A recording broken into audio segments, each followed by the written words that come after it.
Então vamos começar aqui nosso curso, escrevente do TJ, São Paulo Interior, 2015, Banca VUNESP.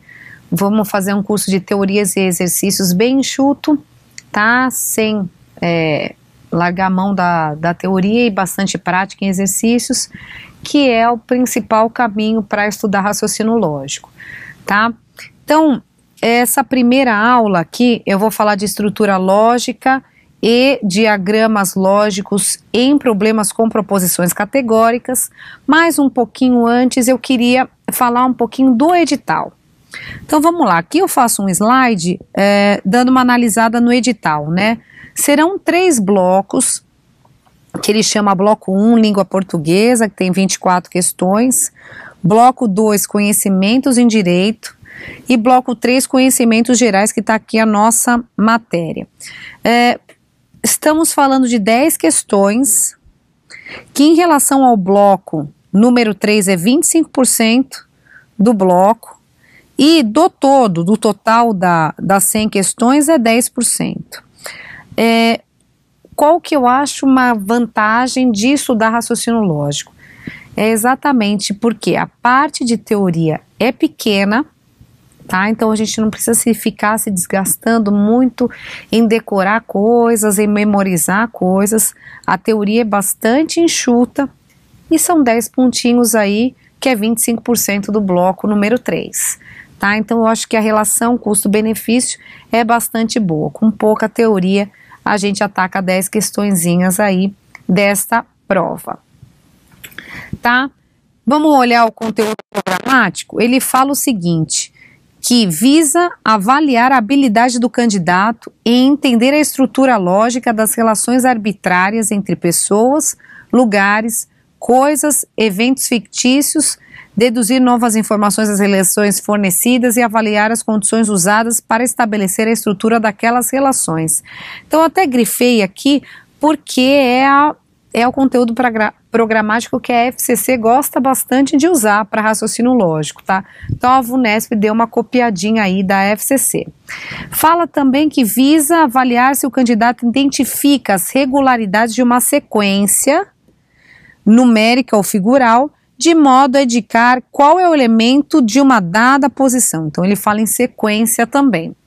As questões dessa prova poderão tratar das seguintes áreas: estruturas lógicas, lógicas de argumentação, diagramas lógicos e sequências, que ele já falou aqui em cima. Então o nosso conteúdo programático, né, do nosso curso está bastante em cima desse edital, tá? Que idêntico ao conteúdo do edital do escrevente do TJ São Paulo Capital de 2014. Então a gente vai se debruçar nessa prova, vamos fazer bastantes exercícios em relação a isso. Então o nosso cronograma é 100% voltado ao conteúdo programático do edital, e eu separei da seguinte forma: aula 1, vamos falar de estruturas lógicas e diagramas lógicos com proposições categóricas. Depois vamos falar na aula 2 de lógicas de argumentação. Aula 3, diagramas lógicos em problemas com conjuntos, que também é uma variação dos diagramas lógicos. Sequência, aula 4, sequências, e aula 5, resumo teórico e exercício. Vamos fazer um resumão da teoria, vamos fazer um pouquinho mais de exercícios, que ao longo das aulas a gente já vai ter feito bastante exercícios. Tá bom? Então, vamos parar de papo e começar o nosso curso. Um pouquinho de introdução. O que é a lógica? Lógica é o estudo das relações entre as afirmações e não da verdade dessas afirmações. Então, isso é o que um pouco o pessoal confunde. A lógica é intuitiva, só dizer se é verdadeiro ou falso. Não. Então, a gente pouco importa se uma informação, uma afirmação que o enunciado nos traz, se faz sentido ou não. A gente não busca entender o sentido, e sim a relação entre as afirmações. Conforme a gente for avançando no curso, vocês vão entender por que a lógica estuda a relação e não o sentido, não a verdade, não o valor daquela afirmação, tá? A proposição é o conceito mais elementar no estudo da lógica e se trata de uma frase declaratória expressa em palavras ou símbolos, e sempre o conteúdo de uma proposição pode ser considerado verdadeiro ou falso. Então, não há proposição que possa ser ao mesmo tempo verdadeira e falsa, tá? Então, a combinação de uma frase declaratória, que sempre podemos dizer se o conteúdo é verdadeiro ou falso, é uma proposição e a gente considera uma proposição de sentença fechada. Agora vamos ver alguns exemplos de o que não são proposições para a gente ter mais claro o que é uma proposição, tá? Não são proposições sentenças abertas onde o valor lógico depende do valor ou do nome atribuído a uma variável. Então, se a proposição é dessa forma, x é maior do que 4, se a gente não atribuir um valor a x, a gente não pode dizer se é verdadeira ou falsa essa afirmação. Por isso, ela não é uma proposição, porque a segunda condição de uma proposição é a gente sempre conseguir dizer se ela é verdade ou mentira. Um outro exemplo aqui, Y é a capital do Rio Grande do Sul. Então, se não dissermos um nome de Y, então, por exemplo, Paraná, se Paraná é a capital do Rio Grande do Sul, eu sei que isso é falso. Agora, enquanto tiver Y na proposição, isso é uma variável, enquanto não atribuímos valor a essa variável, não podemos dizer que ela é uma proposição. Então, por isso que a gente fala sentenças abertas, em que a gente precisa a gente tem que atribuir um valor a uma variável, ela não é considerada uma proposição. Frases interrogativas. Há quanto tempo você estuda para concurso? Então, uma frase interrogativa a gente não pode dizer se é verdade ou falso, né? Se é verdadeiro ou falso. Uma frase interrogativa. Por isso, ela não é uma proposição. Um outro exemplo são frases exclamativas. Então, o raciocínio lógico é muito legal. É uma exclamação. Então, eu não posso dizer se isso é verdade ou mentira. Isso daqui não é uma frase declaratória, por isso não é uma proposição. Frases imperativas. Faça muitos exercícios. Então, alguém mandando você fazer alguma coisa também não é uma proposição. Frases optativas. Vá pela sombra. Então, a pessoa pode optar ir pela sombra ou não. Então, também não consigo dizer se é verdadeiro ou falso. Por isso, não é uma proposição. Frase sem verbo. Caderno amarelo. Então, isso é uma característica do caderno. É diferente de eu falar caderno é amarelo, né? Isso sim é uma frase declaratória.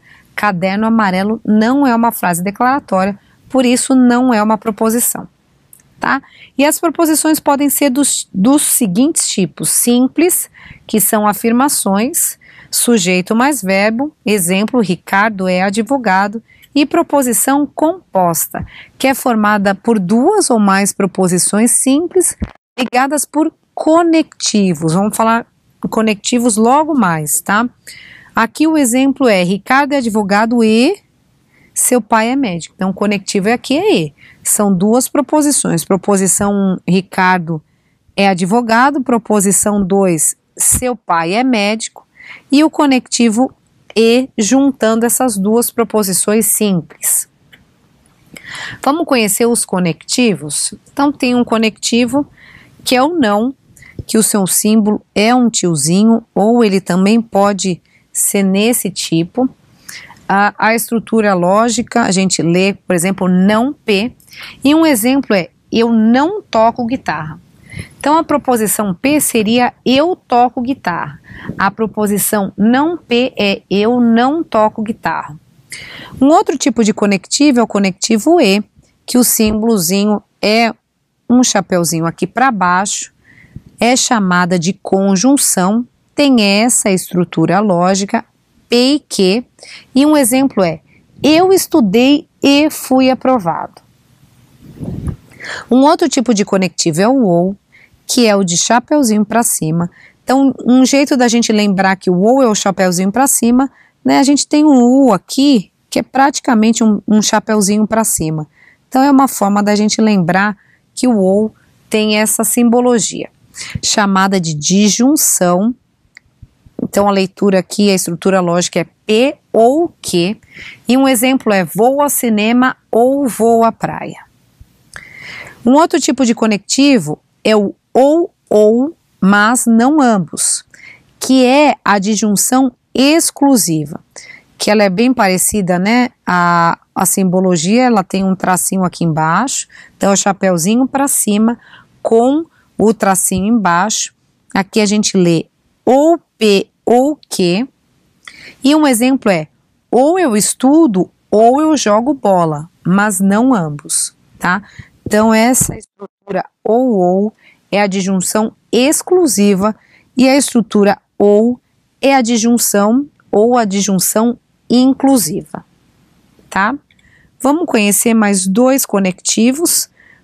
Tem o se então, que a simbologia é uma setinha para a direita. A estrutura lógica é se P, então que.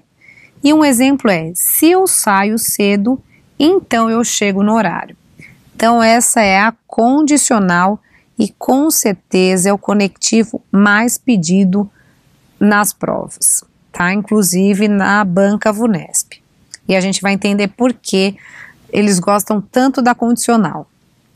Um outro conectivo é a bicondicional, que é se e somente se.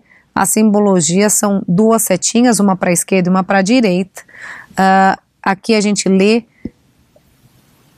P, se e somente se que. E um exemplo é eu sou engenheiro, se e somente se, João é médico, tá? Agora uma coisa bastante importante do estudo da lógica é a gente saber as tabelas verdade de todos esses conectivos que a gente viu. De certa forma a gente vai tentar não decorar, vamos tentar entender para que a gente não precise usar a memória na hora da prova que já está tão atribulada com tantas outras matérias. Então a gente entendendo a tabela verdade fica bem mais fácil. Então vamos lá. Vamos começar pela conjunção, que é o e, tá? O e, os dois precisam, as duas proposições simples que estão ligadas pelo conectivo e, precisam ser verdadeiras para que a conjunção seja verdadeira. Então somente quando ambas forem verdadeiras, a conjunção vai ser verdadeira. Em todas as outras combinações, a conjunção vai ser falso, porque a conjunção é o e, os dois têm que andar juntinhos, tá? Então, só quando os dois forem verdades é que a conjunção vai ser verdade também. A disjunção é o contrário da conjunção, né? A disjunção é o ou. Então, assim, ou um ou outro. Somente quando ambos forem falsos é que a disjunção vai ser falsa. Em todas as outras combinações, a disjunção é verdadeira. Por quê? Porque aqui é o ou, então somente quando os dois forem falsos é que ela vai ser falsa. Quando um for verdadeiro, somente um ou ambos forem verdadeiras, ela vai ser verdadeira, porque é ou, tá? Elas não precisam andar juntinhas, elas podem andar separados. Então, um verdadeiro, um falso, um outro falso, outro verdadeiro, ambos verdadeiros. Só quando os dois estiverem separados, né, os dois forem falsos, é que a disjunção vai ser falsa. A disjunção exclusiva é o ou, mas não ambos. Então, a disjunção exclusiva, ela vai ser verdadeira quando os dois tiverem valores lógicos diferentes. Então, aqui, VF é verdadeiro, FV é verdadeiro. Porque aqui é ou e não ambos. Então, quando os dois têm o mesmo valor lógico, a gente pode pensar dessa forma também. Quando ambos tiverem o mesmo valor lógico, ela vai ser falsa, porque ela não quer que os dois tenham o mesmo valor lógico. Ela é ou, mas não ambos, tá? Então, somente quando os dois têm valores lógicos diferentes é que ela vai ser verdadeira, tá bom? Vamos lá para condicional, também chamada de implicação. A VUNESP gosta de chamar a condicional de implicação, que é o se então, que o símbolo é a flechinha.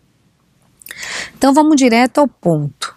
A condicional só vai ser falsa quando o P for verdade, então quando a primeira parte da condicional for verdade e a segunda parte da condicional for falsa. É que daí a condicional vai ser falsa. Tem um macetezinho aqui que eu aprendi com meu professor Sérgio Carvalho, que eu nunca mais esqueci, que é, na condicional não pode aparecer a Vera Fischer. Quando apareceu a Vera Fischer, é falso. Em todas as outras combinações, a condicional é verdadeira. Então, vamos lembrar, na condicional não pode aparecer a Vera Fischer, senão dá falso. Tá bom? É só isso que a gente precisa lembrar da condicional. A bicondicional, que é o se e somente se, que são duas condicionais, ela, ao contrário da disjunção exclusiva, que lembrem, a disjunção exclusiva, ela era ou, mas não ambos, então elas não poderiam ter o mesmo valor lógico, senão elas seriam falsas. A disjunção exclusiva quer que ande separado. Já na bicondicional tem que andar juntinho. Então, somente quando ambas tiverem o mesmo valor lógico é que a bicondicional vai ser verdadeira. É ao contrário da disjunção exclusiva, né? Lembrando, a disjunção exclusiva, quando as duas andavam juntas, era falso, porque a disjunção exclusiva quer excluir, quer que elas não andem juntas. Na bicondicional, é se e somente se precisa andar juntas para serem verdadeira. E a negação é o contrário, né? Então, se P é verdadeiro, a negação é falsa, e se P é falso, a negação é verdadeira, tá? Então, a tabela verdade dos conectivos é bastante importante para a gente fazer qualquer questão de raciocínio lógico, tá bom? Então, vamos às conclusões aqui da tabela verdade. Então, na conjunção, que é o E, é verdadeiro quando ambos são verdadeiros. Então, o E tem que andar juntos, né? Somente quando ambos forem verdadeiros é que a conjunção vai ser verdadeira. O ou já é o contrário. Só quando ambos forem falsos é que ela vai ser falsa, tá? Porque é ou. Então, quando um for verdadeiro ou ambos forem verdadeiros, para ela já é suficiente. Somente quando ambos forem falsos é que ela vai ser falsa, tá? O ou exclusivo, né, que é a disjunção exclusiva. A disjunção exclusiva não gosta que os dois tenham o mesmo valor lógico, né? Ela gosta que andem separados, é ou, mas não ambos. Assim, só quando P e Q tiverem valores diferentes é que ela vai ser verdadeira. Ela não gosta que eles tenham o mesmo valor lógico, porque ela é exclusiva, tá? Ela é ou. A condicional era a Vera Fischer, lembra? Quando dava Vera Fischer é que a condicional era falsa. Então, nos demais casos, era verdadeira. Só não pode aparecer a Vera Fischer na condicional, que daí é a condicional da falsa. E na bicondicional, que era o contrário do ou exclusivo, só quando as duas andam juntinhas, só quando as duas têm o mesmo valor lógico, é que a bicondicional é verdadeira. Tá? Então, a gente tirando essas, né, a gente entendendo essas conclusões da tabela verdade, a gente não precisa decorar nada e a gente sabe todas as tabelas verdades que a gente precisa saber, tá bom? Isso aqui é uma informação só para a gente deixar guardado, que o número de linhas de uma tabela verdade composta por n proposições simples é 2 elevado a n, tá? Então, um exemplo, na proposição C, P e Q, então R, o número de linhas será a quantidade de proposições simples, que é 3, que é P, Q e R, é 2 elevado a 3, que é 8, tá? pode aparecer uma questão dessa, por isso que eu trouxe para vocês. Como a condicional ela é bastante cobrada, as questões podem pedir de uma maneira diferente, né, que a gente chama de outras maneiras de escrever. Então, no exemplo, se chove, então fico molhado, que ficou bem claro que é uma condicional, que é o se, então, mas a gente pode mudar o então por uma vírgula, que ele fica com exatamente o mesmo sentido. Se chove, fico molhado. Ele só deixou implícito aqui o então, tá? Mas continua sendo uma condicional. Outra maneira também é alterar a ordem. Fico molhado se chove. Nada mais é do que um se chove, então fico molhado. Só ele escreveu de uma outra forma. Também pode falar para a gente, quando chove, fico molhado. Sempre que chove, fico molhado. Também é uma outra maneira de falar. Se chove, fico molhado. Se chove, então fico molhado. E uma outra é chover implica ficar molhado. Também é a mesma coisa. É um se, então é uma condicional escrita de uma maneira diferente. Outra também é toda vez que chove, fico molhado. Então, todo P é que é a condicional. Toda vez que chove, então fico molhado. Toda vez que chove, fico molhado. Então, outra maneira de escrever a condicional é o chover é condição suficiente para ficar molhado, né? Então, P é condição suficiente para quê? E o ficar molhado é condição necessária para chover. Aqui eu só quis deixar no mesmo slide para ficar um resuminho para vocês.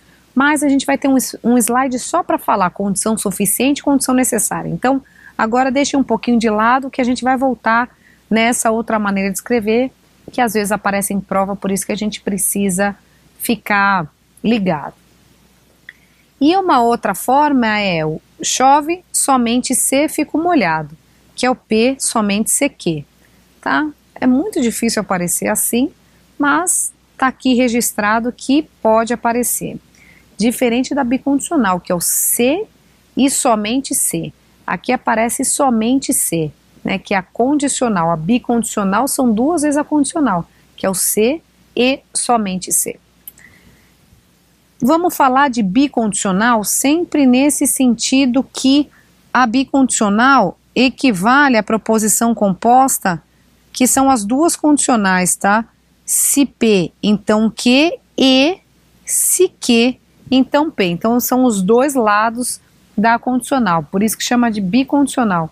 Então, da mesma forma que a gente consegue escrever de várias formas a condicional, a gente consegue escrever a bicondicional. Então, fico molhado se e somente se chove, pode ser falada da seguinte maneira: fico molhado se e só se chove, se fico molhado então chove, e se chove então fico molhado, que é, né, essa questão aí da bicondicional. Ficar molhado implica em chover e chover implica em ficar molhado. Então a gente viu que o implica é uma maneira de escrever a condicional. Então também pode ser feita a bicondicional. Também, ó, todas essas é a equivalência entre a bicondicional e duas condicionais, tá? Então vamos lá, toda vez que fico molhado chove, toda vez que chove fico molhado. Fico molhado somente se chove e chove somente se fico molhado. A bicondicional, ficar molhado é condição suficiente e necessária para chover. Lembrem que a condicional a gente já vai ver que é P é condição suficiente para Q e Q é condição necessária para P. Então, como é bicondicional, é suficiente e necessária. E o contrário também é válido. Chover é condição suficiente e necessária para ficar molhado. Mas olha, a bicondicional é muito difícil pedir de outras maneiras, né?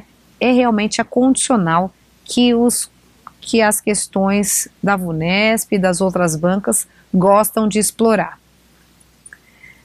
Então, nessa questão do condição suficiente e necessária, também não queremos decorar.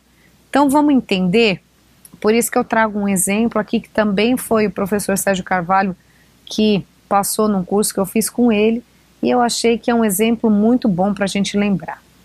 Ele falava assim: se nasci em Fortaleza, então sou cearense. Então, se eu nasci em Fortaleza, então eu sou cearense. Não precisa de mais nada, né? Eu ter nascido em Fortaleza é o que, daí a outra maneira de escrever a condicional, é condição suficiente para eu ser cearense. Eu não preciso de mais nada para ser cearense, tá? Então aqui é uma condicional, né? Se P, então que. E se você pensar, são dois conjuntos, né? Quem nasceu em Fortaleza e quem é cearense. Todo mundo que nasceu em Fortaleza é cearense, porque Fortaleza é uma cidade do Ceará. Então todo mundo que nasceu em Fortaleza é cearense. Só que tem umas outras cidades aqui, né? Que não são Fortaleza e quem nasce nela também é cearense. Então são as N outras cidades do Ceará, por isso que o conjunto dos cearenses é maior do que o conjunto das pessoas que nasceu em Fortaleza. Tá bom? Então se a gente pensar nesse exemplo, fica fácil de a gente lembrar que nascer em Fortaleza, que eu chamei de P aqui, é condição suficiente para ser cearense, que eu chamei de Q aqui, tá? Então, eu nascer em Fortaleza é condição suficiente, eu não preciso de mais nada para ser cearense. Agora, que é ser cearense, é condição necessária para P. Por quê? Porque eu nascer em Fortaleza, eu ser cearense, não quer dizer que eu nasci em Fortaleza. Eu preciso de mais alguma informação para dizer que eu nasci em Fortaleza, né? Porque eu posso ter nascido nas outras cidades do Ceará e ser cearense. Por isso que ser cearense é condição necessária para nascer em Fortaleza. O contrário é a condição suficiente, porque eu não preciso mais de nenhuma informação para dizer que eu sou cearense. O fato de eu nascer em Fortaleza é suficiente para eu ser cearense. Agora, o contrário, não. Eu ser cearense, eu preciso de mais algumas informações para dizer se eu nasci em Fortaleza ou não. Porque tem outras possibilidades de eu ser cearense e não nascer em Fortaleza. Tá bom? E a bicondicional, os dois conjuntos são iguais. Por isso que P é condição suficiente e necessária para Q e Q é condição suficiente e necessária para P. Então, da condicional que com certeza é a mais importante. Não precisamos lembrar P é suficiente para Q. Não, vamos lembrar do exemplo. Se nasci em Fortaleza, então sou cearense. O fato de eu nascer em Fortaleza é suficiente para eu ser cearense. Eu não preciso de mais nenhuma informação para dizer que sou cearense. Nasci em Fortaleza, sou cearense. Agora o contrário não. Ser cearense é condição necessária para nascer em Fortaleza. Eu preciso de mais alguma informação, de algo a mais para dizer se nasci em Fortaleza ou não. Tá bom? Então a gente fecha esse módulo aqui. A gente continua a aula 1 de estruturas lógicas e diagramas lógicos em proposições categóricas no próximo módulo.